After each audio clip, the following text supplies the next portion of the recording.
Recording is on. Buenas tardes, siendo las 18 y habiendo 19 personas en el curso, voy a dar inicio al curso de Introducción a la Integración Económica, curso virtual 2021 de la Facultad de Ciencias Económicas de la Universidad Nacional de Misiones. Buenas tardes a todos los que acaban de ingresar y a los que vayan ingresando. La idea es, voy a hablar un poquito de las características generales del curso. Acabo de iniciar la grabación y si puedo voy a tratar de ponerla en una carpeta compartida, así todos los alumnos tienen la oportunidad de volver a verla. Por el momento vamos a utilizar esta plataforma, la plataforma Jitsi, y cualquier cambio lo vamos a comunicar por el aula virtual. Ahí veo que Karina Fraga acaba de solucionar su problema de audio. Genial, Karina, buenísimo. Estoy trabajando con una computadora en la que tengo el chat abierto y tengo también la proyección de la pantalla. O sea, yo estoy tratando de ver un poquito lo que ocurre tanto en el curso como en la proyección, lo que están viendo ustedes. Así que, bueno, damos inicio al curso de este año. Voy a empezar lentamente con la esperanza de que se sumen más alumnos. Estamos por los 20 y pico y en el aula virtual ya había 40 y pico, me dijo Florencia Almúa, que me acompaña en este curso como en cursos anteriores y ya la van a conocer. En principio, bienvenidos a todos. Vamos a hablar un poquito de las características generales del curso. Mi nombre es, para los que no me conocen, mi nombre es Rodrigo Fernández y soy licenciado en Economía. Y junto con Florencia Almúa, que es licenciada en Economía también, estamos a cargo del curso de Introducción a la Integración Económica. Es un curso que veníamos dando en forma presencial y que a raíz de las medidas de aislamiento social preventivo y obligatorio y las disposiciones de la universidad y de la Facultad de Ciencias Económicas, nos vimos forzados a migrar el curso hacia una plataforma virtual y estamos tratando de adaptarnos y poner el hombro entre todos. A fines de no complicar el diagramado de los horarios y no superponernos con otras clases, mantenemos los horarios tradicionales de cursos presenciales. Vamos a tener clases los martes de 18 a 20 y los miércoles de 14 a 16. Por lo general, los martes van a tener clase conmigo en esta plataforma o en otra plataforma virtual en la que avisemos. Y los miércoles, por lo general, van a tener curso con Florencia. Por una cuestión de cómo organizamos el curso, vamos a tratar de limitar los martes a clases teóricas. Yo voy a estar, digamos, más encargado por ahí, del dictado de los temas teóricos, de los desarrollos conceptuales. Y algunos de estos desarrollos conceptuales y algunas de estas ideas, a veces es necesario trabajarlas también en su faz práctica, en su faz empírica, y ese trabajo lo van a realizar los días miércoles de la mano de Florencia, con la que, digamos, van a tratar de realizar ejercicios de razonamiento, ejercicios de numéricos, por ahí algún ejercicio numérico de cómo se calculan algunas variables o algunos indicadores económicos, y todo eso lo van a ver los días miércoles. Obviamente, las clases comienzan en el día de la fecha y se extienden hasta la primera semana de julio.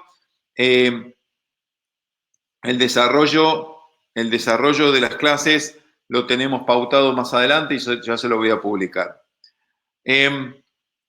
Gracias realmente a la crisis del año pasado, con Florencia nos vimos en el enorme desafío de trasladar un curso que era presencial hacia una plataforma virtual. Y digo gracias, digamos, gracias a la crisis porque era un desafío que estábamos demorando, yo estaba demorando particularmente en la materia, y de alguna manera nos vino bien el hecho de que nos forzaran a trabajar en una plataforma virtual y que nos pusieran entre la espada y la pared, me pusieron a mí entre la espada y la pared para ver cómo podía ayudarlos a ustedes a cursar mejor la materia. La verdad que con Florencia, que digamos, me ha dado una mano enorme y me ha ayudado a armar la plataforma virtual de ejercicios prácticos, le estoy tremendamente agradecido y ustedes pueden hoy disfrutar de un curso en el cual van a tener clases teóricas, van a tener clases prácticas, donde van a practicar la resolución justamente y el razonamiento económico, pero además tienen una plataforma virtual de resolución de problemas donde ya pueden ir, digamos, evaluando, viendo cómo están estudiando los temas que son de la materia y podemos cumplir con esto que se llama evaluación en proceso. La evaluación en proceso justamente es digamos, es un procedimiento de evaluación en el cual no limitamos la evaluación a una instancia, por ejemplo, la fecha 4 de julio o 6 de agosto, sino que en realidad la vamos realizando a lo largo de todo el curso. De forma tal que ustedes como alumnos, se van acostumbrando y tienen la posibilidad de incorporar los conceptos y practicarlos a medida que se van desarrollando en el curso, y de forma tal que cuando llegue el examen, que ya vamos a ver cuándo es, estén mucho mejor preparados para su resolución. En cuanto a la modalidad de promoción, mantenemos la misma modalidad que tenemos en los cursos presenciales. En oportunidades del examen habrá que sacarse 6 o más para poder promocionar. Por el momento, y de acuerdo a la normativa de la facultad, los exámenes entiendo yo que van a ser virtuales, pero todo esto dependerá un poquito de cómo evolucione la pandemia de ahora en adelante y si existen más complicaciones o existe una mayor flexibilidad, dependerá de los desarrollos ulteriores de la pandemia. No lo podemos afirmar en este momento. Sin embargo, lo bueno es que tenemos todas las herramientas para desarrollar el cursado y tenemos todas las herramientas para realizar la evaluación de manera virtual en el momento en el que tengamos que hacerla. Lo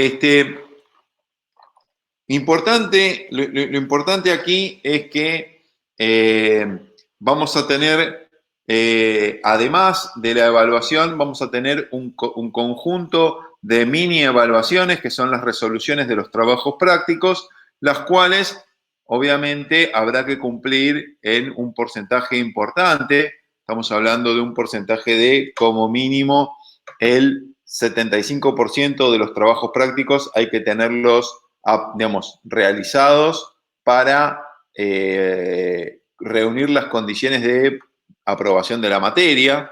Y si ocurriera el caso de que por alguna razón no pudieran realizarlo, hay un problema, y el problema es que nosotros no podríamos estar cumpliendo con esto que establecemos de la evaluación en proceso. Entonces, en ese caso, si tienen un buen desempeño en el examen, eventualmente consideraríamos la posibilidad de tomarles un recuperatorio de esas actividades no realizadas. Pero eso obviamente queda a juicio o a la evaluación de cómo les vaya en el examen, y para lograrlo obviamente deberán sacar una nota superior a 4 en el examen de la materia. ¿Qué otra cosa? Creo que, bueno, la bibliografía, en la bibliografía, por el momento mantenemos la bibliografía convencional que veníamos utilizando en años anteriores. la primera parte del curso se concentra en el libro Economía, Elementos de Micro y Macroeconomía, tercera edición de Mochoni Becker. Es un libro de introducción a la economía, bastante ameno, bastante sencillo, abunda en definiciones y en explicaciones bastante intuitivas, y en eso se concentran básicamente los módulos 1 y 2. 1 y 2. Posteriormente, el curso, también todavía tomando capítulos del Mochoni Becker, en el módulo 3 nos empezamos a relacionar más con los temas de introducción a la integración económica. Hay algunos conceptos que se desarrollan en el Mochoni Becker y finalmente, cuando lleguemos a la dimensión territorial y hablemos un poquito de la integración económica aplicada al ámbito en el que vivimos y sobre todo al Mercosur, ¿sí?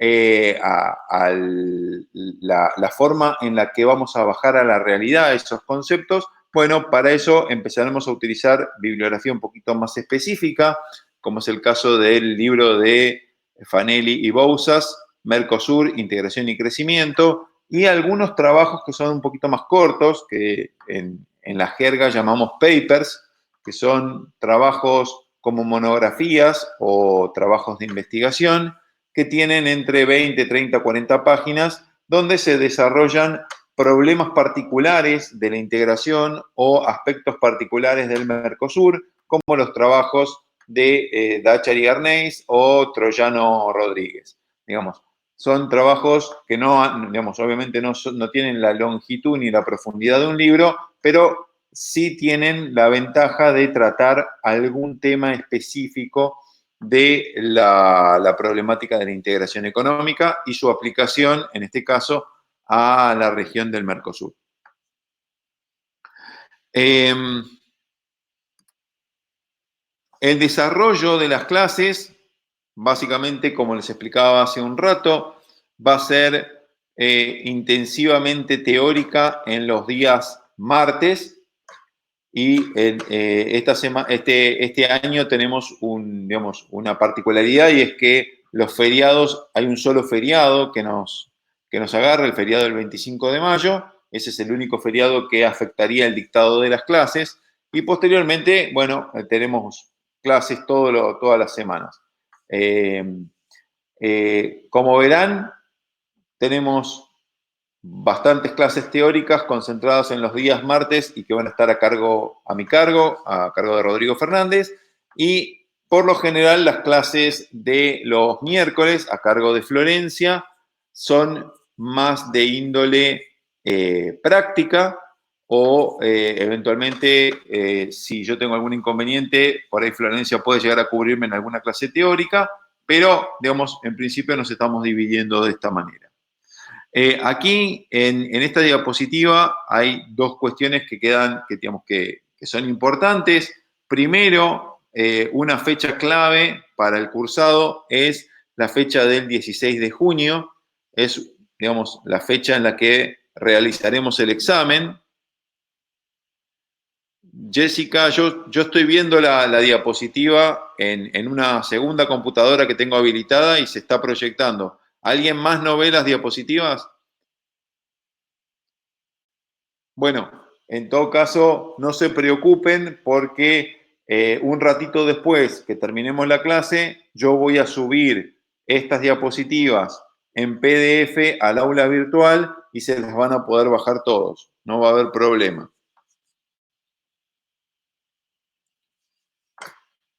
Bueno, aun cuando no vean la diapositiva, piensen o anótense o registren en sus agendas el 16 de junio como una de las fechas clave, y la otra el 7 de julio. El 16 de junio, ¿sí? 16 del 6 del 21, es la fecha del examen, y el 7 de julio, el 7 del 7 del 21, va a ser la fecha del recuperatorio.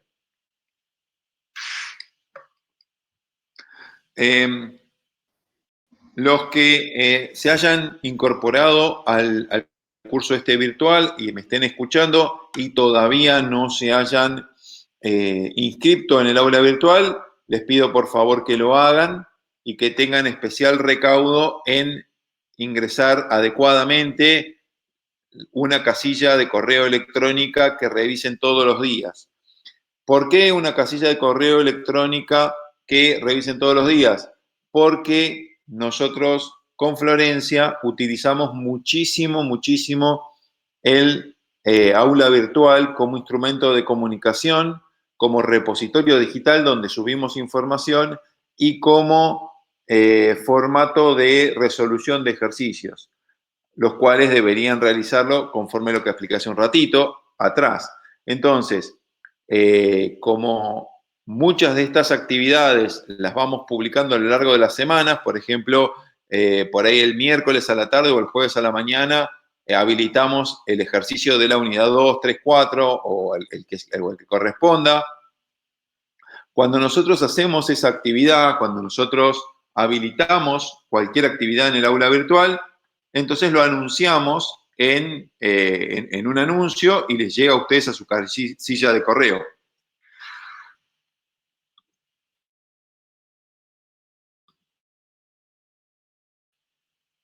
De forma tal que no tienen que entrar necesariamente al aula virtual para enterarse de qué es lo que está sucediendo. Entonces, les digo, anoten una casilla de correo que puedan revisar todos los días o que les lleguen los anuncios todos los días. Muy bien. Florencia, si querés habilitar tu pantalla y decir algunas palabras como para que te vean y te conozcan antes de mañana, totalmente invitada. Mientras, si tienen alguna duda, después de la presentación de Florencia, la charlamos antes de entrar en los temas de la cátedra. Bueno, buenas tardes a todos, chicos. Antes de presentarme nomás, ahí dejé un mensajito en el chat, tal vez deben probar con hacer clic sobre la barra de herramientas que está bien abajo, donde dice activar vista cuadrícula, y ahí tienen que clicar el perfil del profe, donde él estaba pasando las diapositivas. Prueben con eso porque se está viendo bien la proyección, ¿sí? Como contó Rodrigo, él está proyectando desde otra máquina, entonces tal vez ustedes están viendo el perfil de él como orador y no el de...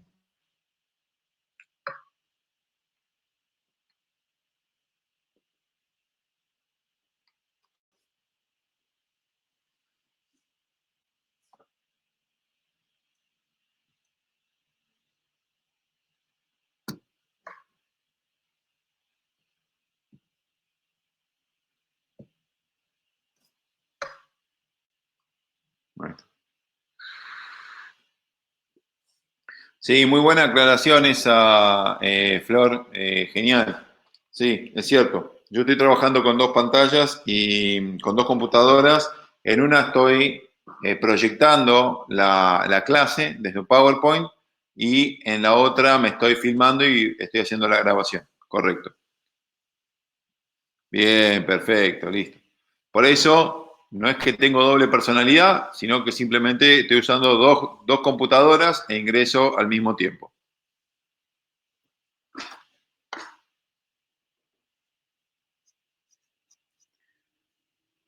Bueno, genial. ¿Quedó alguna duda respecto del curso o de las formalidades del curso?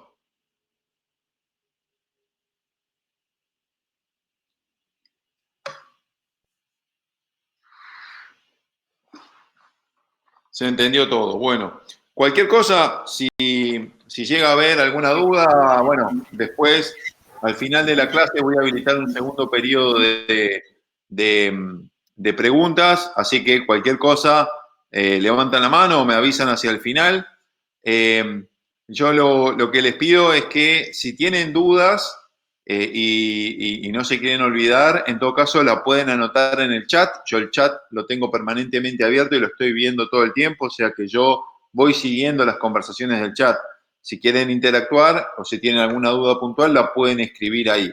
Si tienen una duda que es muy larga, pueden hacerlo de levantar la manito. Y eso es, digamos, es muy útil porque en algunos casos, para no perder el hilo de la pregunta, uno la quiere hacer rápido. Y obviamente de manera verbal es mucho más rápido. Entonces levantan la mano y como yo tengo la computadora abierta, voy a ver quién levanta la mano y le paso la palabra. Les pido que hagamos esta práctica, obviamente, para ordenar las charlas y que podamos escucharnos todos, que pueda yo escucharlos a ustedes individualmente y que después eventualmente tenga la chance de responder y de resolver cualquier cuestión que pueda surgir en el cursado. Entonces, voy a comenzar a desarrollar los temas.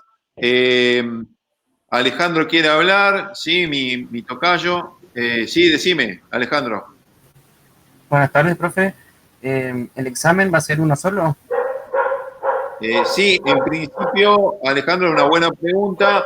En esta materia tenemos previsto la evaluación en proceso con la resolución de los trabajos prácticos en el aula virtual y después la realización de un examen que es como integrador de todos los temas vistos hasta la semana anterior al examen, ¿sí? Eso se mantienen las condiciones de administración del examen que están aprobadas por la normativa de la facultad. Siempre es hasta la semana anterior al examen, ¿sí? En el recuperatorio, en cambio, se incorporan no solamente los temas que entraron hasta el examen, sino hasta el tema dado hasta la semana anterior al recuperatorio.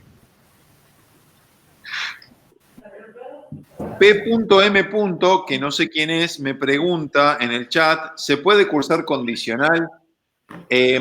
A ver, este es un curso en el que en este momento tengo 44 personas anotadas en el aula virtual.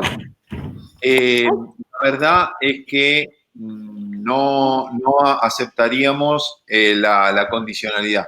Son demasiados como para confiar en la memoria de este docente y no guardo condicionalidades, ¿sí? Yo no guardo la nota en ese sentido. Obviamente, el curso es libre y uno lo puede cursar, pero lo que no vamos a hacer es corregir exámenes que no cumplan con los requisitos de inscripción de alumnado y que obviamente no estén cumpliendo con la condicionalidad, ¿ok?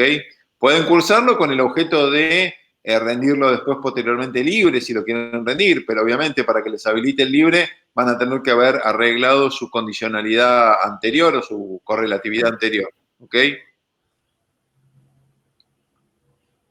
Se cortó cuando explicó lo del recuperatorio. Lo del recuperatorio es muy fácil, digamos. El recuperatorio se implementa el 7 de julio y van a entrar todos los temas hasta la semana anterior en el recuperatorio. Quien tenga que recuperar no es que recupera solamente lo del examen, sino que en esa evaluación ingresa todo lo que haya dictado hasta la semana anterior. Es la condición de recuperación. ¿Ok? Perfecto. Listo. Bien. ¿Alguna otra duda respecto de las cuestiones operativas del curso, de cómo nos organizamos en el curso? Me lo comunican por el chat o después levantan la mano. ¿Ok? Bien. Si no hay, entonces, otras dudas, arrancamos con el contenido con las clases propiamente dichas. Bien, lo que resta de la clase lo vamos a dedicar al capítulo 1 del libro de Mocheni Becker. Ahí está el libro verde de Economía, Elementos de Micro y Macro. Básicamente, lo que se realiza en ese capítulo es una introducción de algunos conceptos convencionales de economía y la presentación de lo que sería el problema económico. Lo que tratamos de hacer en el curso y en el módulo 1 en particular es sentar las bases de los conceptos económicos que vamos a necesitar posteriormente para entender por qué es necesario llegar a una instancia de integración económica. O sea, si nosotros no empezamos desde la base, es muy difícil que lleguemos a la última solución o a la última evolución que tiene el sistema económico para dar respuesta a qué. Bueno, básicamente el sistema económico da respuesta a un problema económico. Entonces nosotros comenzamos identificando el problema económico, definiendo algunas cuestiones clave y vamos agregando diferentes formas de estudiar ese problema económico y luego vamos viendo cuáles son justamente las estrategias o cuáles son los mecanismos que se adoptan en una economía de mercado, para la solución del problema económico. Vamos a ver que el problema económico, que lo vamos a plantear en este momento, se plantea de manera sencilla, pero después existe una gran cantidad de dimensiones de análisis del problema económico, se puede analizar desde diferentes perspectivas, y eso es lo que vamos a ir haciendo a lo largo del curso. Curiosamente, en la medida en la que vamos avanzando y vamos agregando mayor complejidad a la definición de problema económico, comienzan a surgir nuevas herramientas o nuevas propuestas de solución de ese problema económico, y una de ellas eventualmente será la integración económica, que es el objeto final de estudio de este curso. Dentro de los conceptos básicos que tenemos el concepto de qué estudia la economía, ¿no? Y hay varias maneras de entender o de definir el estudio de la economía. Algunos autores la definen como una ciencia de la decisión, de las decisiones económicas o de las decisiones que hacen al problema económico. Ese tipo de definición nos lleva a decir, bueno, ¿cuál es el problema económico? Ya vamos a ir hacia eso. Y otras definiciones plantean que la economía es una ciencia que estudia la manera en la que se distribuyen los recursos escasos para dar solución o para satisfacer necesidades múltiples o necesidades, algunos incluso las llaman necesidades infinitas, y parece como que la economía es la madre de las ciencias. Nosotros podemos hablar del infinito también. La cuestión es que existen varias definiciones de economía.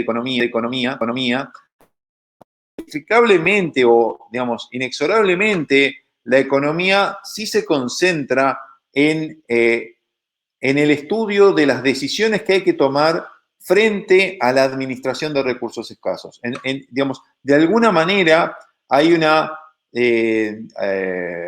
disparidad entre la cantidad de recursos y la aplicación que existe de esos recursos para dar respuesta a los deseos o las necesidades de la sociedad o de las personas. Entonces, esos recursos pueden ser de diferente tipo, pueden ser recursos como materia prima, por ejemplo, trigo, soja, petróleo, gas, agua. Pueden ser recursos de esa índole, pero también puede haber otro tipo de recursos. Por ejemplo, factores productivos como el trabajo, factores productivos como el capital, máquinas, herramientas, edificios. Todo pueden ser recursos, pueden ser utilizados como recursos o serán necesarios para la elaboración de estos bienes y servicios, que son bienes y servicios que tienen una característica especial, son bienes y servicios que tienen un objeto, que tienen una razón de ser. Y la razón de ser, esa razón de ser de esos objetos, de esos bienes y de esos servicios, es la satisfacción de alguna necesidad. Todo esto es a lo que se dedica la economía, a analizar justamente esa relación entre recursos escasos y necesidades múltiples y aplicaciones de los recursos que son realmente muy amplias. Y aun cuando los recursos no fueran tan escasos o existiera una gran variedad y una gran disponibilidad de recursos, hay un recurso que siempre es escaso en términos relativos, y ese es el tiempo. Entonces, ya sea que el sistema económico o la economía presente una dotación baja de recursos, como materias primas, o aun cuando tenga una alta dotación de recursos, pero indudablemente siempre se verá afectada por el factor tiempo, bueno, tenemos una situación de, una razón de ser de la economía que nos permite a nosotros contar con ciertas herramientas para ver cómo hay que asignar, más que administrar, cómo hay que asignar esos recursos para la satisfacción de las necesidades. En su estudio, la economía utiliza algunas ciencias que le ayudan en la formulación y en el estudio de su objeto, y esas son la matemática y la estadística. Nosotros vamos a utilizar una matemática muy sencilla en nuestros planteos. Son todas operaciones matemáticas básicas de multiplicación, división, suma, resta. No hay mayor complicación. Y eventualmente utilizaremos un poco la herramienta estadística, sobre todo cuando hablemos dentro del módulo 1 y más adelante, cuando hablemos de las características de la economía como un todo. Ahí vamos a utilizar fuertemente algunos conceptos de estadística, pero vamos a utilizar directamente los números que produce la estadística y no vamos a utilizar tanto tal vez las definiciones o las fórmulas de la estadística. Dentro de la economía existen a su vez diferentes líneas de estudio o diferentes enfoques. Como decía hace un ratito, hay un enfoque que se dedica a estudiar de manera abarcativa a toda la sociedad, y ese es el enfoque de la macroeconomía. Lo macro es lo grande, o sea, la economía de lo grande. ¿Y qué es lo grande? Bueno, lo grande puede ser la economía de todo un país. Entonces, vamos a ver que más adelante, en el módulo 1, donde presentamos los conceptos básicos, vamos a ver cómo se estudia la economía en su conjunto, cómo se estudia la economía como un todo, donde no existen individualmente los agentes económicos, sino que los agentes económicos están agrupados en un solo gran concepto y vamos a ver justamente qué elementos necesitamos y qué tipo de ayudas necesitamos, en particular desde la estadística, para explicar cómo funciona la economía de todo un país. Ahora, si lo macro es lo grande, lo macro es toda la economía de un país, también tenemos un enfoque que es todo lo contrario, y es lo micro. Lo micro es lo chiquito, lo micro es aquello donde lo relevante es lo que hace un solo agente. Por ejemplo, lo que hace un consumidor o lo que hace un productor. Y bueno, lo micro justamente nos da los elementos para empezar a entender cómo modelamos en la economía el proceso de decisión económica. ¿Cómo es esa decisión? ¿Qué tienen en cuenta estos conceptos abstractos que llamamos agentes económicos? ¿Cómo piensa un consumidor y cuál es la consecuencia de su razonamiento? ¿Cómo piensa un productor y qué significa eso?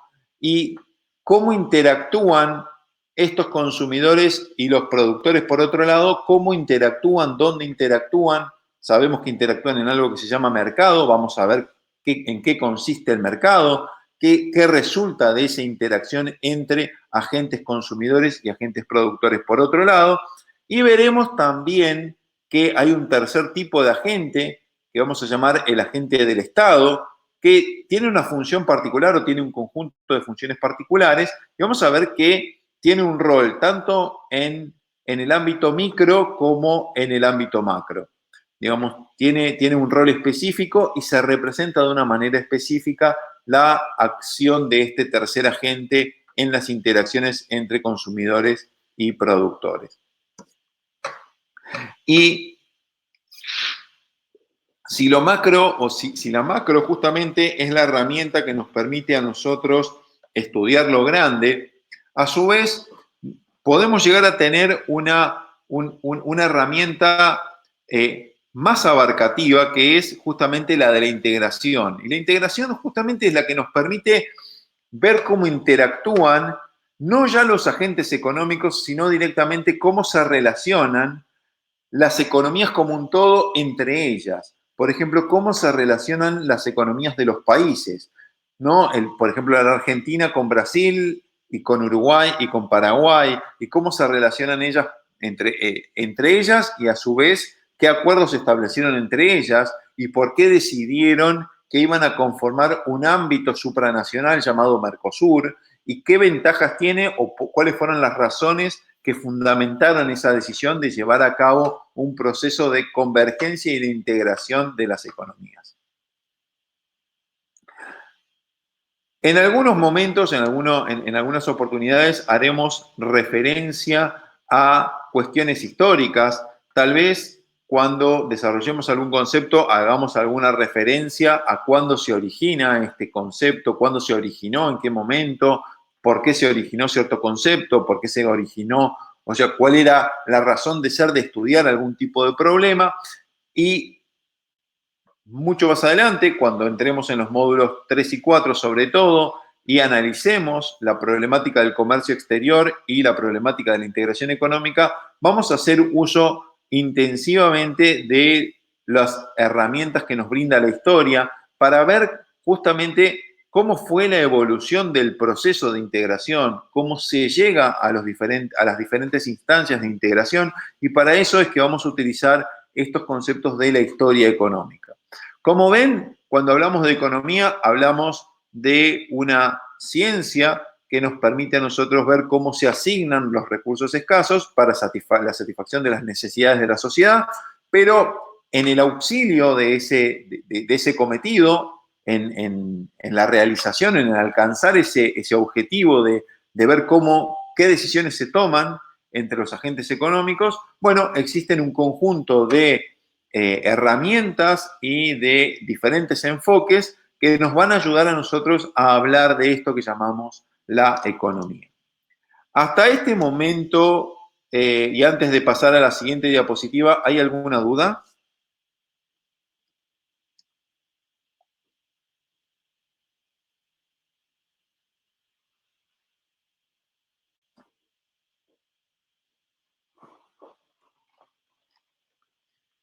Bueno, adopto el silencio como digamos, como que no hay dudas. Cualquier duda que haya, me la plantean por el chat o levantan la mano y seguimos el desarrollo de la clase. Si hasta acá no hay dudas, seguimos. Muy bien. ¿Qué es esto de la satisfacción de las necesidades? Bueno, resulta que como le explicaba hace un ratito, existe este concepto de relatividad económica que es la escasez. La escasez es un concepto relativo y si bien en el texto... Sí, Diana, voy a subir este documento, lo voy a subir al aula virtual, ¿sí? En un ratito después de que termine la clase lo transformo en un documento PDF y lo voy a subir para que ustedes puedan acompañar la lectura del libro con las diapositivas, ¿sí? La idea es que ustedes cuenten con eso. Bueno, la cuestión es que, como explicaba hace un rato, existen recursos, digamos, materias primas o recursos productivos o factores productivos que teniendo, digamos, una dotación determinada, pueden ser aplicados a diferentes procesos o a la satisfacción de diferentes necesidades. Digo, por ejemplo, uno puede utilizar, como bien lo planteaba un economista muy famoso, ganador del premio Nobel, Paul Samuelson, lo llevó, digamos, al extremo de esta situación. Uno puede destinar el hierro o los metales a hacer automóviles o a hacer tanques de guerra. En un caso está satisfaciendo una necesidad y en el otro caso está satisfaciendo una necesidad de otro tipo. Ahora, si uno destina los recursos a hacer automóviles, indudablemente el metal que utilice para hacer los automóviles no va a estar disponible para hacer los tanques de guerra. Y así sucesivamente.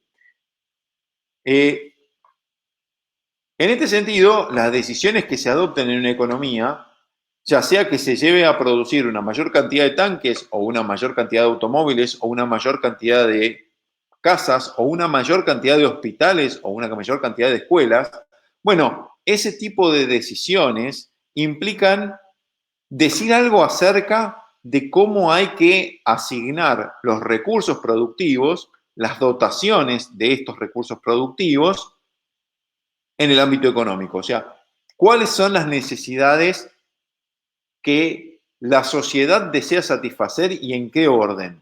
¿Cuáles van a ser satisfechas primero y cuáles van a ser satisfechas posteriormente?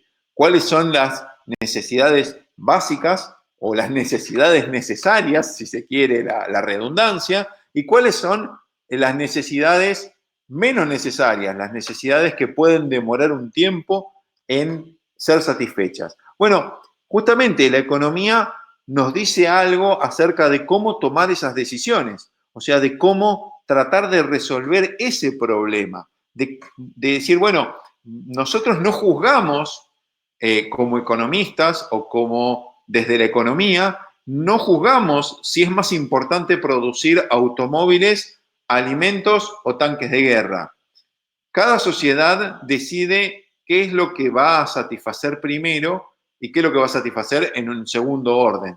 Pero sea lo que sea que uno decida, ya sea que uno decida voy a hacer más escuelas o no, voy a hacer más tanques de guerra o no, voy a hacer más casas, sea cual sea la necesidad primaria o la necesidad que va a ser satisfecha, existen una serie de recaudos y una serie de criterios para la asignación de los procesos productivos y de los recursos productivos. Entonces, bueno, por un lado, la economía tiene que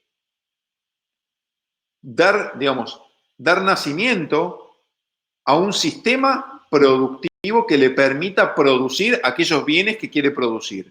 O sea, tiene que desarrollar un modo de producción adecuado para la producción de esos bienes.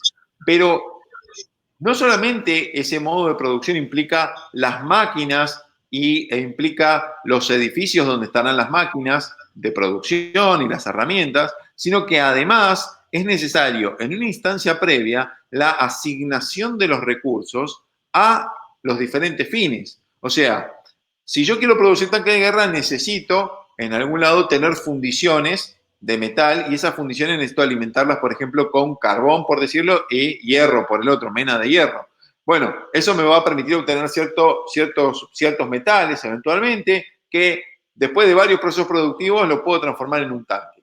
Ese es un camino y el otro camino es, no, en otra sociedad dice, no, a nosotros nos importa más hacer, por ejemplo, escuelas y entonces habrá que tener, por un lado, fábricas para hacer ladrillos, otra para hacer cemento, otra para hacer hierro para los contrapisos, ventanas y vidrio. Y bueno, entonces habrá que desarrollar un modo de producción diferente, un conjunto de empresas diferentes o de fábricas diferentes y a su vez habrá que asignar los recursos de manera diferente.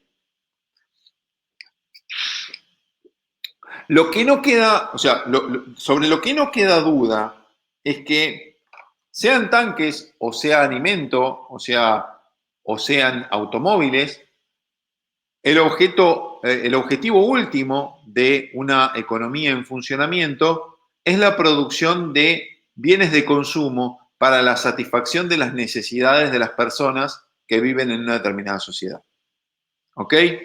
Y de alguna manera en todo lo que dije, estuve respondiendo a esa pregunta que aparece en la diapositiva de por qué hay que elegir. Y bueno, hay que elegir porque una vez que yo decido qué es lo que se va a producir o que en el sistema se adopten determinadas decisiones y se empiecen a producir esos bienes, los recursos utilizados mayoritariamente para la producción de determinados tipos de bienes no podrán ser utilizados para la producción de otros tipos de bienes. Entonces, al haber realmente una gran cantidad de necesidades que satisfacer o una gran posibilidad de producción de bienes y servicios, y en la medida en la que avanza el tiempo son cada vez mayores las posibilidades de producción de bienes y servicios, entonces cada vez es más necesario contar con herramientas adecuadas que nos permitan a nosotros ver cómo se toman esas decisiones. Y ese es justamente el objeto de estudio de la ciencia económica. Ahora, hablamos mucho de los bienes y servicios y muchas veces en economía únicamente decimos son bienes y en ello de alguna manera incluimos también a los servicios, ¿no? Cuando hablamos de la producción de bienes es porque decir bienes y servicios por ahí no es tan económico como decir bienes, ¿no? Es mucho más cortito decir bienes. Entonces uno dice, bueno, la producción de bienes. Pero básicamente cuando hablamos de bienes, estamos hablando de bienes y servicios. Hay diferentes formas de clasificar a los bienes y servicios y básicamente las podemos distinguir en función de el carácter de los bienes. ¿Qué significa que haya bienes económicos y qué significa que haya bienes libres? Bueno, fíjense que hay un tipo de bien que es súper ultra necesario y que, digamos, por el que nadie se preocupa o por el que se preocupan muy pocas personas. Todos respiramos aire, claro, Magalí, todos respiramos aire. Sin embargo, no sé a cuánto de ustedes se le ocurriría pagar algo por el aire. ¿Por qué? Porque es un bien libre, curiosamente. Es un bien súper necesario. Digo, si no respiramos por más de 5 minutos nos morimos, pero sin embargo no es un bien por el que haya que pagar todavía, al menos. Bueno, el agua es un bien súper necesario, pero curiosamente el agua, si uno va a, por ejemplo, un kiosco o va a un supermercado, entra en una góndola y va a ver que el agua tiene precio. Entonces, no sé quién es PM, digamos, hay un problema. No sé si es Pablo, Paola o Paula o no sé qué, pero digamos, no sé quién es. Bueno, porque a veces yo utilizo el chat como para ver quién me habla y entonces digo el nombre, que es mucho más Panasowski. ¿Y tu nombre? En fin. Bueno, como dice Antonella en el chat, Melina, perfecto, Melina, ahí está. Como dice Antonella en el chat, el aire no es escaso y el agua sí. Digamos, sí es cierto. Ahora, si uno tuviera, la verdad, si uno tuviera la posibilidad de tener una vertiente de agua no contaminada en su, no sé, en su terreno, en el lugar donde uno vive, difícilmente uno se imaginaría pagando por el agua porque dice, voy a la vertiente, cargo mi botella de agua y se acabó el problema. Pero tiene que ver un poquito con esto que plantea Antonella, ¿no es cierto? El aire es un bien que no es escaso y para no entrar en la, básicamente, en esta cuestión de si es escaso o no es escaso, es muy fácil. Los bienes libres, por su disponibilidad o por la abundancia que tienen, no tienen precio, o sea, no tienen un valor económico. Entonces, reciben el nombre de bienes libres. Bienes que están a disponibilidad de todos. En cambio, aquellos bienes que de alguna manera son, digamos, son incorporados en el proceso productivo y consultivo con un precio, que tienen un precio, bueno, esos bienes que tienen un precio mayor a cero, digamos, lo diríamos así, que tienen un precio mayor, estrictamente mayor a cero, esos son bienes económicos. Son bienes que se compran y se venden en el mercado. Los bienes libres no se compran y se venden en el mercado. A su vez, tenemos una clasificación de los bienes por su naturaleza y en este sentido pueden ser bienes de capital o bienes de consumo. Los bienes de capital son bienes que se utilizan en un proceso productivo y los bienes de consumo, bueno, como su nombre lo indica, son bienes que satisfacen las necesidades de las personas, las necesidades directas de las personas respecto de su bienestar o su satisfacción personal. Y en ese sentido pueden ser bienes que son durables o no durables. Un bien durable es un bien que dura mucho tiempo y que puede ser utilizado durante varias veces. Y un bien no durable es todo lo contrario, es un bien cuyo uso lo extingue en el propio uso. Y básicamente un automóvil es un bien durable, una televisión es un bien durable, ahora un sándwich de mortadela y es un bien no durable. Si yo me como el sándwich, desapareció el sándwich. En cambio, si yo utilizo el auto, lo puedo utilizar reiteradamente, lo puedo utilizar más de una vez. O lo puedo ir utilizando varias veces a lo largo de mucho tiempo. Como ven, cada tipo de clasificación nos permite entender una dimensión diferente de esto que llamamos bienes y servicios. Por lo general, los servicios son no durables, ¿no es cierto? Son de consumo y no durables. ¿Por qué? Y porque se extinguen con su propio consumo. Si yo estoy utilizando Internet, estoy utilizando la señal de Internet en este momento. Y cuando termine de utilizarla, ya no la voy a estar utilizando, pero el consumo de lo que usé, bueno, se extinguió en el momento en el que lo usé. Vemos también que los bienes pueden ser clasificados por su función. Y bueno, los bienes tienen diferentes funciones. Por ejemplo, si yo quiero por ejemplo, quiero construir una casa, eventualmente tendré que poner ventanas. Y si quiero poner ventanas, eventualmente tendré que utilizar vidrio. Bueno, el vidrio es un bien intermedio del que produce ventanas y la ventana sería el bien final que yo me llevo para poner en mi casa. Por ejemplo, si yo soy un constructor de casas, utilizaré diferentes materiales, por ejemplo, ladrillo, cemento, arena, cal, baldosas, cerámicas, porcelanato, pintura, tejas, vigas. Bueno, todos esos son bienes intermedios que mi empresa constructora va a utilizar para construir, por ejemplo, una casa que eventualmente será el bien de consumo final. Entonces, depende un poquito de cuál sea la función que desempeña cada uno de los bienes, es que los bienes pueden ser clasificados como intermedios o como finales. A su vez, los bienes y servicios pueden ser clasificados en función de su consumo. Y aquí que hay una diferencia entre los bienes privados y los bienes públicos. ¿En qué se diferencian? Bueno, los bienes privados, los bienes que por su forma de consumo pueden ser consumidos de manera privada, no significa que son bienes que yo consumo y que nadie me ve, ¿no? Sino que simplemente son bienes que quien los vende puede excluir arbitrariamente a otros consumidores. ¿En qué sentido? Volvemos al caso del sándwich de mortadela o de un automóvil. Digamos que hay un negocio que vende sándwiches y yo voy a ese negocio y digo, quiero un sándwich. Bueno, el vendedor me vende a mí el sándwich y yo recibo el sándwich y lo puedo consumir yo y únicamente yo.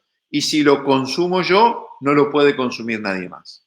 Ahora, existen otro tipo de bienes en los cuales esta, digamos, separación o exclusión de otros consumidores no puede realizarse con tanta facilidad. ¿Qué tipo de bienes son? Bueno, el más clásico de todos los bienes públicos es la defensa nacional. Si en un país, uno vive en un país y existe un ejército que desempeña el rol de defensa nacional, la defensa nacional defiende a todos los habitantes del país por igual. No se puede excluir a una persona de este concepto o de este de este servicio que llamamos defensa nacional. La defensa nacional es un bien público. Incluso, por ejemplo, hasta la educación tiene características de bien público. ¿En qué sentido? En que si alguno de ustedes no es alumno del curso, pero asiste al curso, puede tomar el curso, puede beneficiarse de estudiar este curso, y no por ello se deteriora la calidad de las enseñanzas que yo estoy dando y que ustedes están recibiendo como alumnos de este curso inscritos en la universidad. En ese sentido, la educación también reviste ciertas características de bien público. Finalmente, los bienes pueden ser clasificados en función de su materialidad y en función de su materialidad pueden ser clasificados como bienes o como servicios. Como ven, la última clasificación, la clasificación de la materialidad, incluye dentro de este gran concepto que llamamos bienes a los servicios, que son en realidad bienes inmateriales, son bienes no tangibles, son bienes que no se pueden agarrar, digamos, y que tienen esa característica, pero que nosotros lo tratamos como justamente dentro de la categoría de los bienes. Muy bien, hasta aquí en esto que llamamos la clasificación de los bienes, ¿hay alguna duda? La pueden volcar por el chat, si no yo voy y avanzo un poquito más con la clase. Perfecto, muy bien. Ahí esperamos el delay, perfecto, ahí estamos. La necesidad de elegir y sus consecuencias. Bueno, ¿qué es lo que nos plantea la escasez? Bien, lo que nos plantea este concepto de la escasez es que hay una disparidad, hay un desencuentro entre los deseos a ser satisfechos en la sociedad y la disponibilidad de recursos, ¿sí? La disponibilidad de recursos que hay para la satisfacción de esos deseos o para la satisfacción de esas necesidades.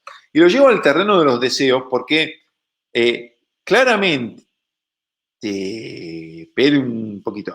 Karen me pregunta por los consumos. Karen, ¿qué es lo que no te quedó claro? A ver, déjame ver cuál era el de los consumos.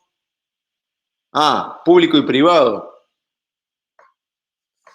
¿Qué es lo que no te quedó claro, Karen?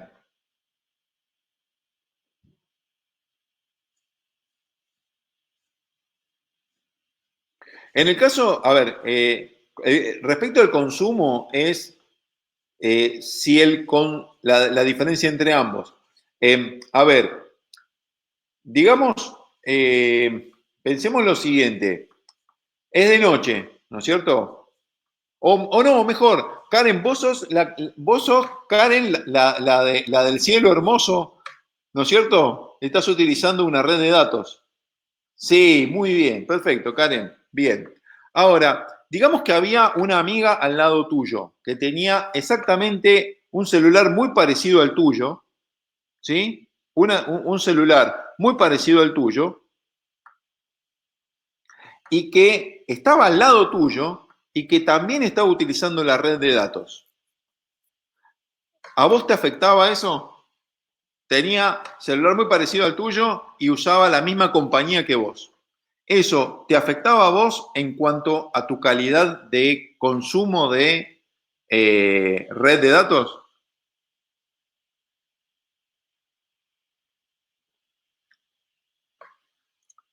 ¿Vos podías consumir menos datos? O sea, ¿vos podías ver menos de la clase en ese momento?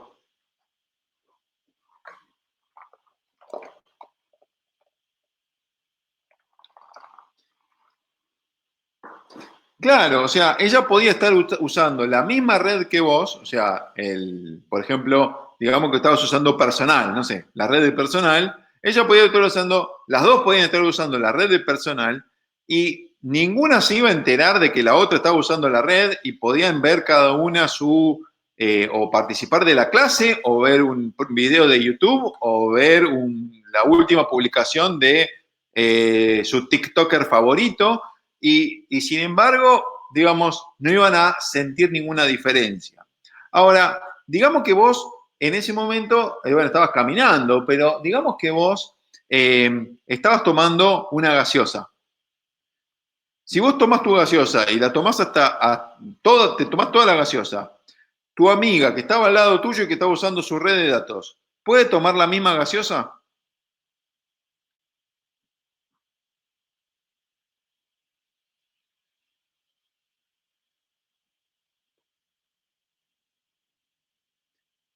Creo que claramente no, porque ya te la tomaste toda vos. Entonces, la gaseosa sería un bien, claro, si te la tomaste toda, no. Entonces, la gaseosa sería un bien que satisface la definición de bien que por consumo es privado.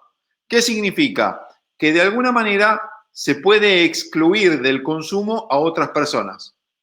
Si vos tomás, digamos, o te comes un sándwich, o utilizás una bicicleta, o no sé, lo que vos quieras, de las actividades que se hacen mayormente en el día, en general son actividades de consumo de bienes que se llaman privados y que en la medida en la que vos estés consumiendo ese tipo de bienes, otras personas no los pueden consumir. Ahora, existen un conjunto de bienes o de servicios muy particulares que el consumo de varias personas del mismo bien o del mismo servicio no afecta el consumo de otras. Por ejemplo, digo, ahora se está haciendo de noche. Vos vas caminando por la calle y se empiezan a prender las luces. Y eso se llama alumbrado público. El hecho de que vos estés caminando por la calle y estás recibiendo el servicio del alumbrado público, si viene una amiga tuya, ¿vos creés que digamos, tu amiga va a caminar en la oscuridad porque vos estés caminando por una parte iluminada de la calle? No, claramente el alumbrado público lo pueden consumir las dos personas. Digo, vos y tu amiga. Y entonces se pueden ver y no chocarse, digo, es buenísimo. El alumbrado público realmente tiene una función muy interesante. Pero el hecho de que las dos estén recibiendo el servicio del alumbrado público no limita la calidad del servicio de alumbrado público que está recibiendo la otra. ¿Sí? Vos estás recibiendo el alumbrado público, tu amiga la está recibiendo al mismo tiempo y digo, no sería posible excluir a tu amiga y decirle, no, vos no vas a recibir el alumbrado público ahora, porque no pagaste tus impuestos. Sería muy difícil, ¿no es cierto? Entonces, ese tipo de bienes que, digamos, o es muy difícil o directamente no se puede excluir a nadie de su consumo, se llaman bienes públicos. El ejemplo más emblemático, como digo, es la defensa nacional. La defensa nacional es, digamos, claramente el ejército cumple una función, que es la función de la defensa del país, y nadie puede ser excluido de la defensa nacional. No es que cuando se produce un evento donde tiene que intervenir el ejército decimos, no, a esta persona no la vamos a defender, o a este conjunto de personas no la vamos a defender porque claramente está defendiendo a todos por igual, ¿no es cierto? No se puede discriminar en ese sentido, no se puede separar de su consumo o separar de el servicio que esté brindando el ejército en ese caso. Entonces, ese es un tipo de bien o de servicio en este caso que se denomina público. Y todos aquellos bienes o servicios que se puedan excluir de alguna manera el consumo de ciertos consumidores a partir del medio que sea, son bienes que son privados en función de su consumo. Perfecto. Bueno, sí, efectivamente, Alejandro, la luz del sol sería como un bien público. En realidad, incluso más que bien público, es un bien libre, la luz del sol. ¿Sí? Es un bien que además puede ser como categorizado como bien libre, pero también tiene características de bien público. Al ser bien libre, bueno, es un servicio que viene de la naturaleza y es como el aire. No decimos que el aire es un bien público, pero, digamos, cumple esas características, ¿no es cierto? De que nadie puede ser excluido. Muy bien.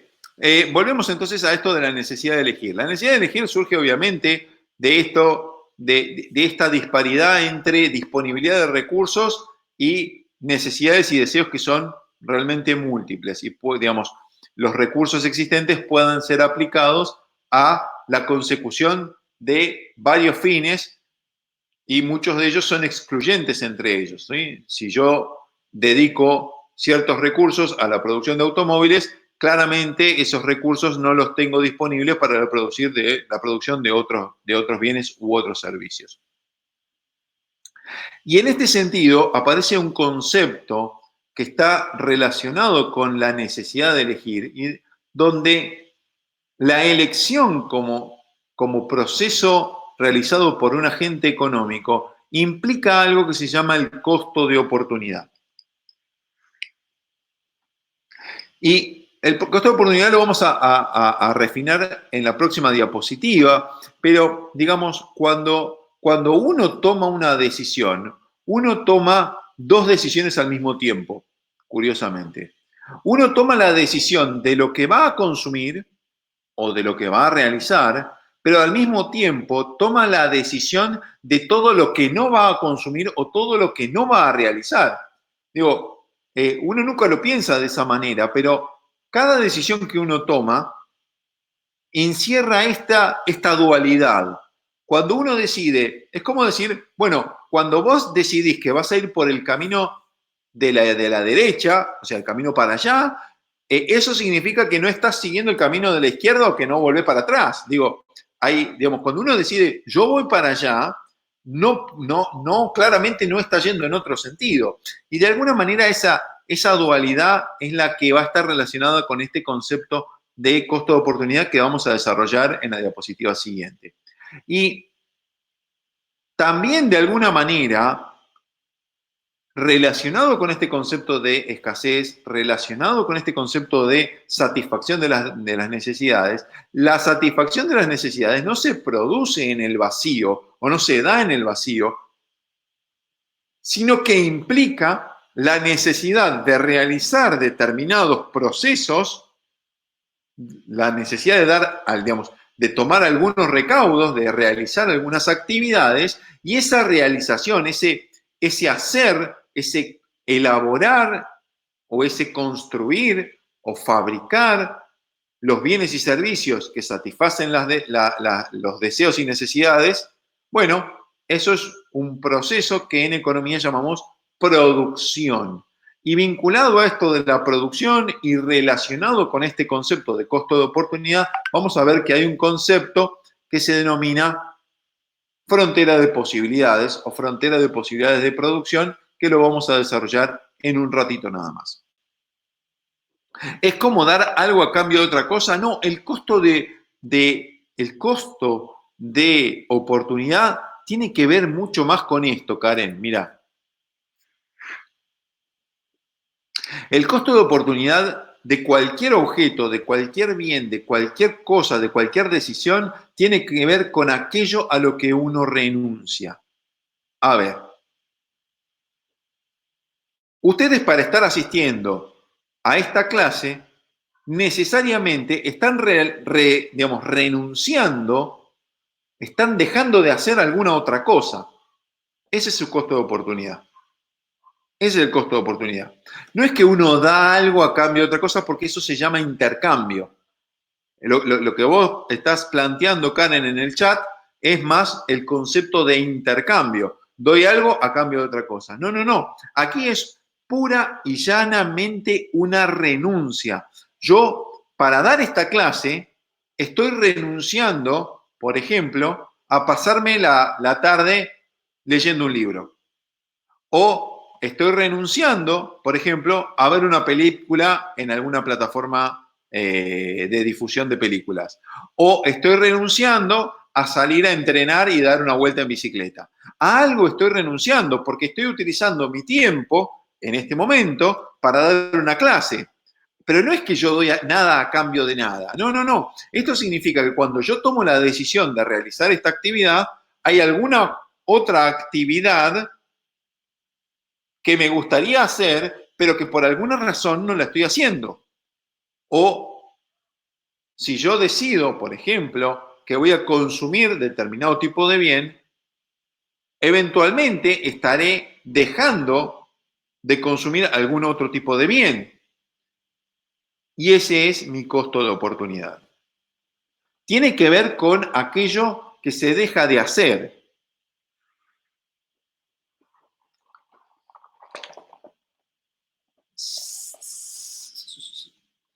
El único tema, Karen, cuando vos utilizás la palabra perdés, es que de alguna manera esa palabra implica que lo tenías.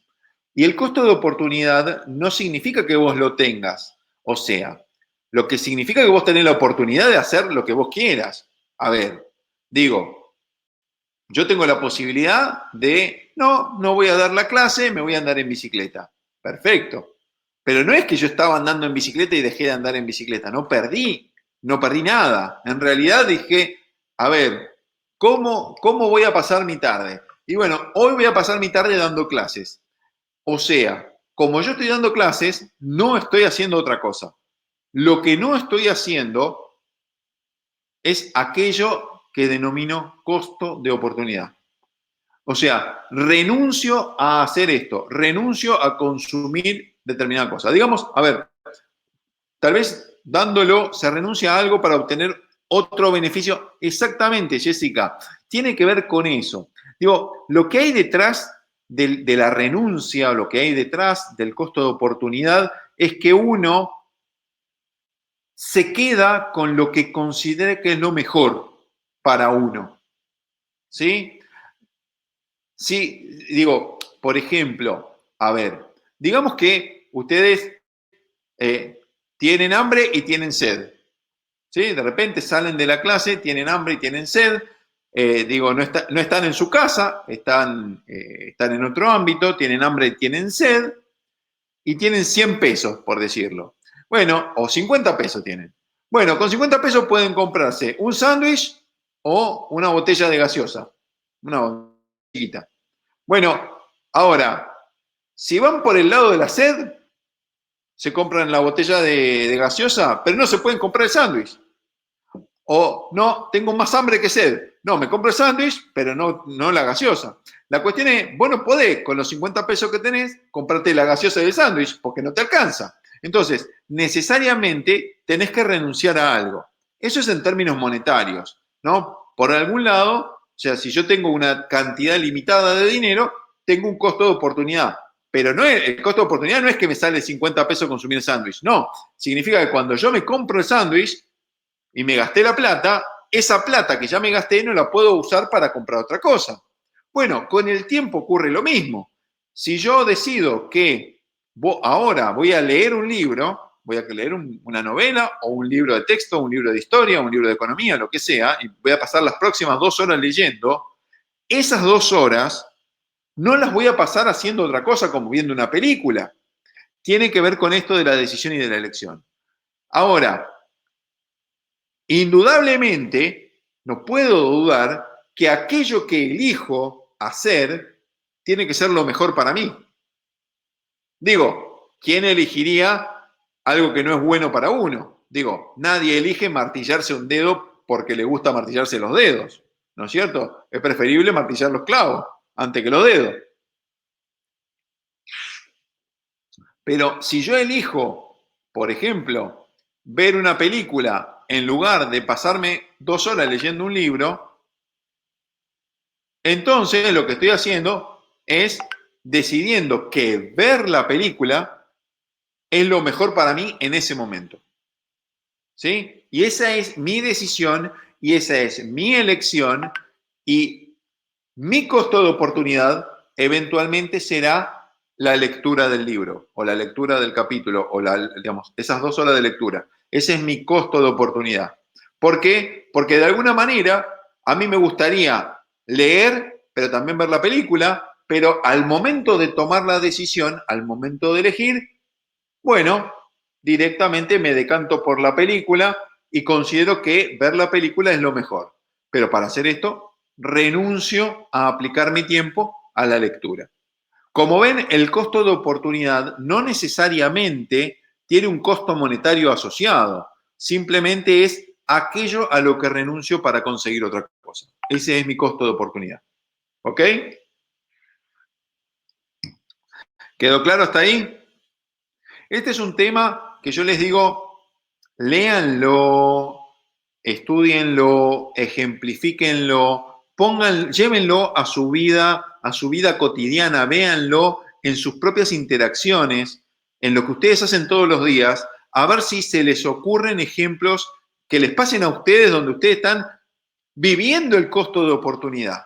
Porque a mi criterio esa es una de las mejores maneras de tratar de entender estos conceptos básicos. Y cuando uno entiende los conceptos básicos, por lo menos en su vida, cuando lee las definiciones teóricas, realmente uno las entiende de otra manera porque ya las vivenció. Bueno, al menos eso me pasa a mí, ¿no? Cuando yo era estudiante y estaba introduciéndome en estos conceptos, cuando yo lo podía llevar a mi vida, el ejemplo de lo que veía de los conceptos básicos, del consumidor, del productor, del trabajador, qué rol cumplía, bueno, en esos casos, cuando volvía a estudiar el concepto teórico, lo veía de otra manera, lo entendía de otra manera, ¿sí? Como dicen, hay un proverbio árabe que dice, no lo entiendes hasta que tu cuerpo lo entiende. Y en mi caso es perfecto, se aplica totalmente. Yo entiendo las cosas cuando las puedo pasar por mi cuerpo, cuando las puedo vivenciar, ¿no es cierto? Cuando yo lo vivo intensamente, entonces en ese caso después leo la definición y digo, claro, obviamente, esto es así, no puede ser de otra manera. Muy bien, yo les decía, y espero un ratito que, ahí está, que vinculado a este concepto de costo de oportunidad, hay un concepto que se llama la frontera de posibilidades. Y la frontera de posibilidades de producción, la FPP, es un concepto bastante útil para entender esto que estamos planteando de la producción y del costo de oportunidad. Cuando uno lo ejemplifica así muy fácilmente, uno dice, bueno, mirá, digamos que vos tenés recursos y que podés producir dos bienes, autos o casas, ¿sí? ¿Cuánto vas a producir de cada cosa? Y, bueno, a ver, la primera pregunta es, si yo produzco un solo bien, por ejemplo, autos, ¿cuál es el máximo que puedo producir? Y bueno, mira, con este hierro, este caucho, este vidrio y no sé, este plástico, puedo producir 200 autos. Perfecto. Ahora, si yo no produzco ningún auto, con esos recursos, ¿cuántas casas puedo producir? Bueno, mira, con estos recursos puedo producir 100 casas. Bien, perfecto. Entonces, yo sé que con los recursos de los que dispongo, con la cantidad de trabajo que dispongo, con el hierro que dispongo, con, no sé, el plástico que dispongo en mi economía, yo puedo producir o 200 autos o 100 casas. Pero a su vez, yo puedo producir algunas cantidades intermedias. ¿Qué pasa si yo dejo de producir un auto o 10 autos? Eventualmente los recursos que yo no utilizo para la producción de automóviles los puedo utilizar para la producción de casas.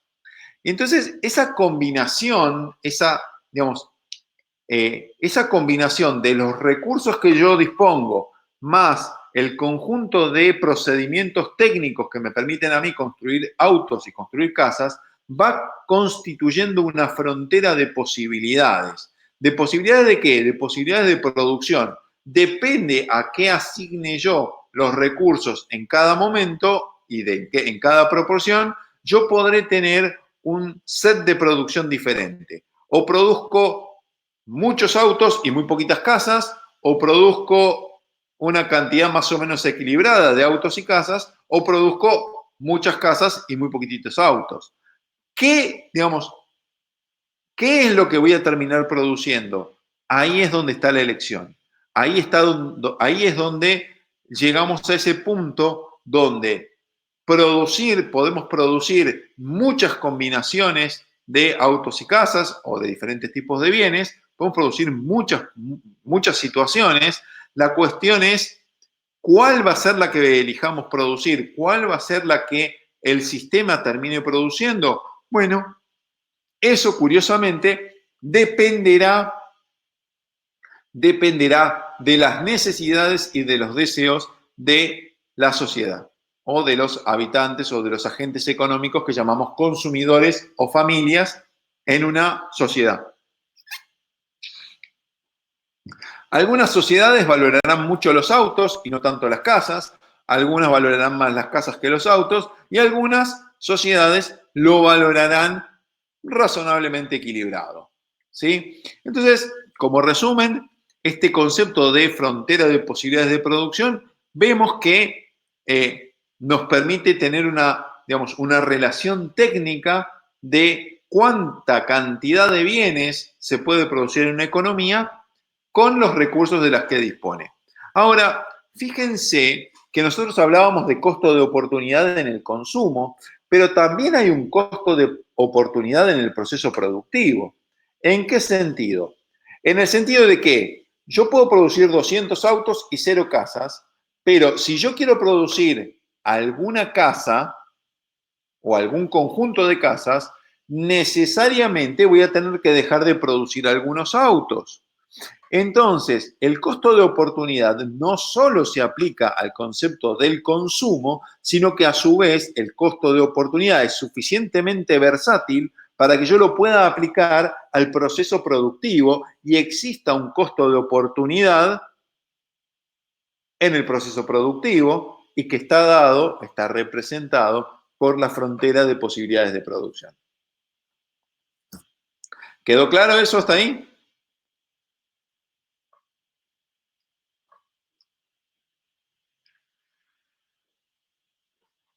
Muy bien, sigamos avanzando un poquito más. ¿Para qué me sirve la frontera de posibilidades? La frontera de posibilidades de producción me sirve a mí para saber, por ejemplo, qué tan eficiente es una economía. A ver, ¿en qué consiste la eficiencia? Bueno, la eficiencia consiste en tratar de determinar de qué manera la sociedad aprovecha mejor los recursos de los que dispone. ¿Cómo sería esto?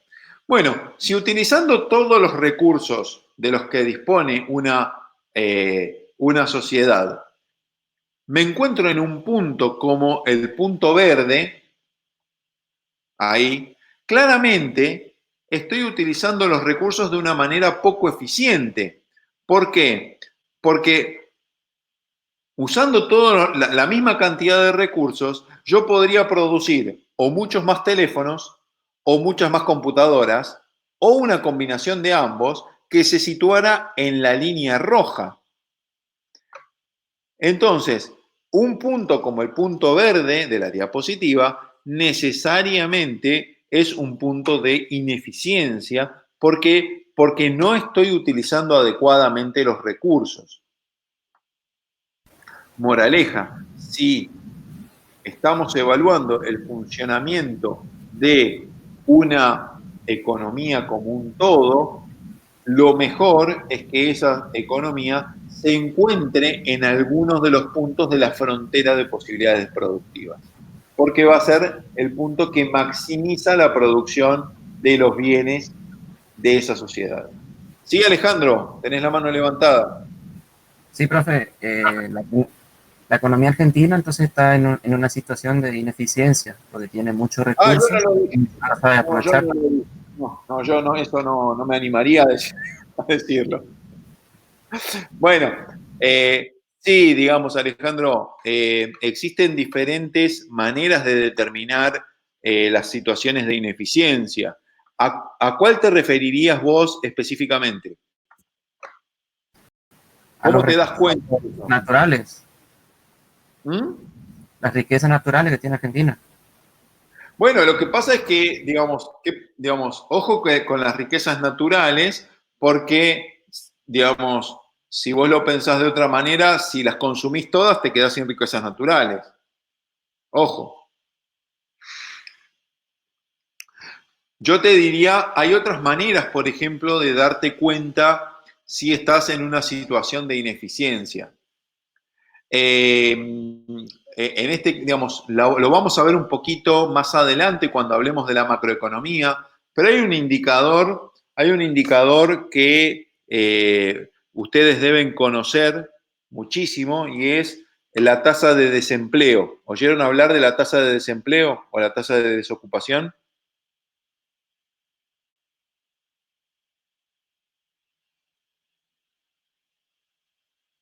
Sí, claro que sí. Seguramente habrán oído hablar de la tasa de desempleo. Bueno, hay un nivel de la tasa de desempleo que es razonable en cualquier economía, que se llama desempleo friccional, eso lo vamos a ver más adelante en el curso, pero hay un nivel de desempleo que es razonable y que ocurre en porque todas las economías son dinámicas y lo vamos a explicar un poquito más adelante.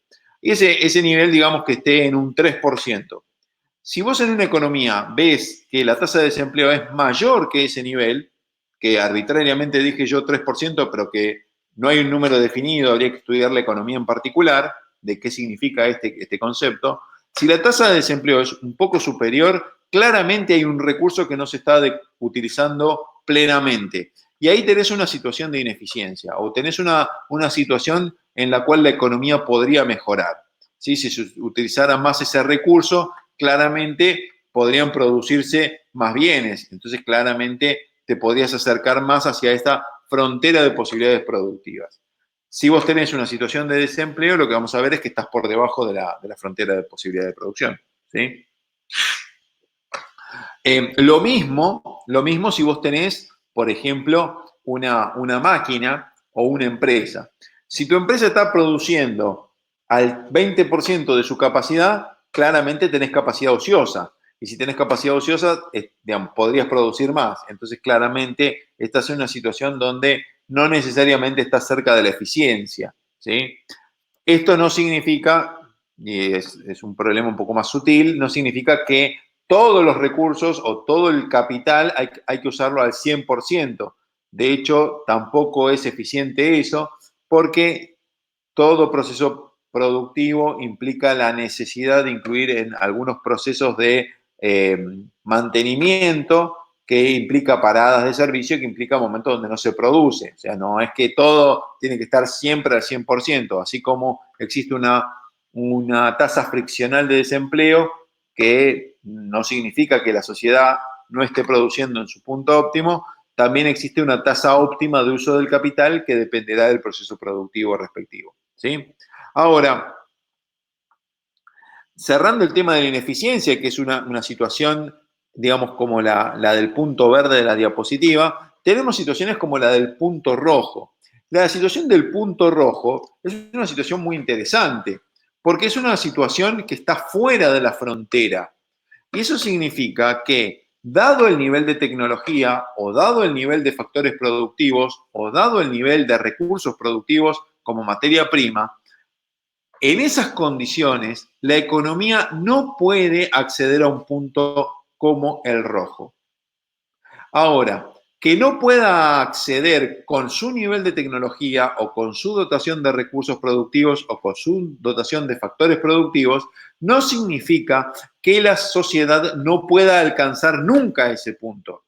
Tal vez existiría alguna posibilidad en la cual la sociedad lo alcance, pero para eso tiene que producirse un fenómeno nuevo, un fenómeno que va a afectar a toda la economía. Y ese fenómeno es el fenómeno del crecimiento económico.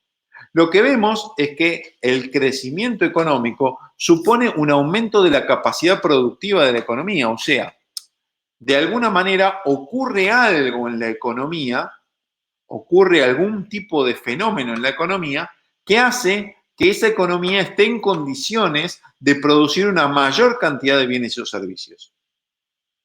Y lo que vemos es que este fenómeno puede ocurrir, por ejemplo, en un solo sector, como el que está a la izquierda, donde lo que se produce es una mejora en la capacidad de producción de computadoras, pero la cantidad de producción de teléfonos no se ve afectada.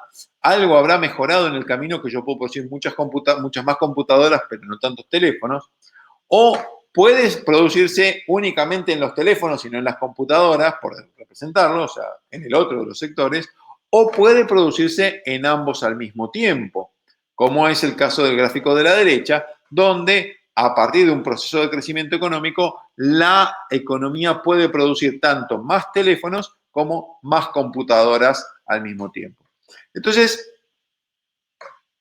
vemos que existe la posibilidad de acceder a niveles superiores o desplazados hacia la derecha y hacia arriba del espacio de bienes de consumo, se pueden acceder a niveles superiores, pero para ello tiene que producirse algún fenómeno de cambio en la economía. Y ese fenómeno de cambio puede estar relacionado, por ejemplo, a una mejora en la técnica productiva. ¿Qué es una mejora en la técnica productiva? Puede ser que se incorporen máquinas más eficientes, o puede ser que los trabajadores que estén en el proceso productivo sean mucho más hábiles, o puede ser también que en la economía se descubran nuevos recursos productivos, y al descubrirse nuevos recursos productivos, la economía está en condiciones de producir una mayor cantidad de bienes y servicios. Entonces, existen diferentes estrategias o diferentes caminos por los cuales se puede producir el crecimiento económico, y bueno, estos son justamente que mejoren las técnicas de producción, por ejemplo, mejore la organización del trabajo. Un claro ejemplo, muy claro ejemplo de mejora en la técnica productiva es el fenómeno de la introducción de la cinta transportadora en la producción de automóviles que realiza Henry Ford allá por principios del siglo XX. Al incorporar esa mejora productiva, él puede aumentar la producción de autos de una manera impresionante, al punto tal que al cabo de unos 10, 15 años, los autos valían un tercio de lo que valían al principio. Los autos bajan muchísimo de precio justamente a partir de las ganancias de eficiencia en el proceso productivo que logra Henry Ford a partir del cambio, de la mejora en la técnica de producción. Otras estrategias de crecimiento pueden ser incorporar una mayor cantidad de máquinas en el proceso productivo, que se armen más fábricas. Otra estrategia de crecimiento es que aumente la población de trabajadores, por ejemplo, un fenómeno que se produce en el siglo XX con la incorporación de la mujer como trabajadora activa en el sistema productivo. Aumenta las posibilidades de producción porque aumenta la cantidad de trabajadores que hay en el sistema. Tradicionalmente en el siglo XVIII y en el siglo XIX, la mujer no ocupaba una gran cantidad de puestos de trabajo en el mercado de trabajo, tenía otros roles sociales y económicos, y en el siglo XX se produce, a lo largo del transcurso del siglo XX, una incorporación cada vez mayor de la mujer en el ámbito del mercado laboral, con sueldos remunerados, con trabajo remunerado, y lo que resulta en un aumento de la cantidad de trabajadores e implica, obviamente, un proceso también vinculado de crecimiento económico.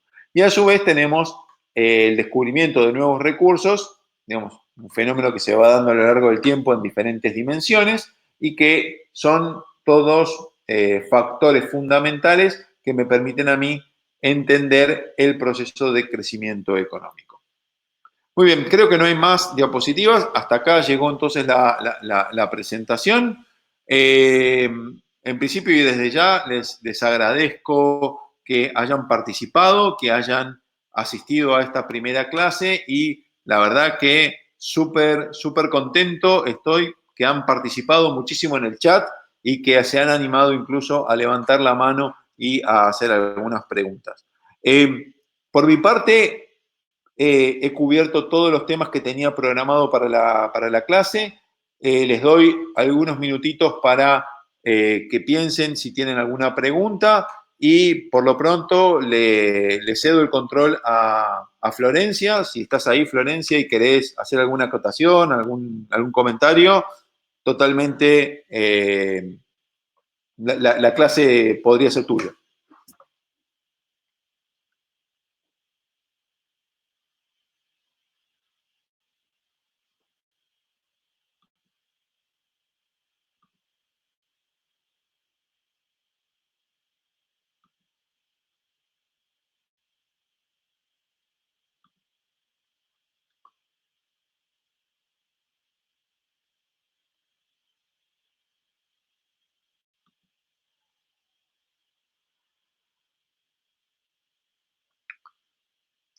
Déjenme ver un poquito.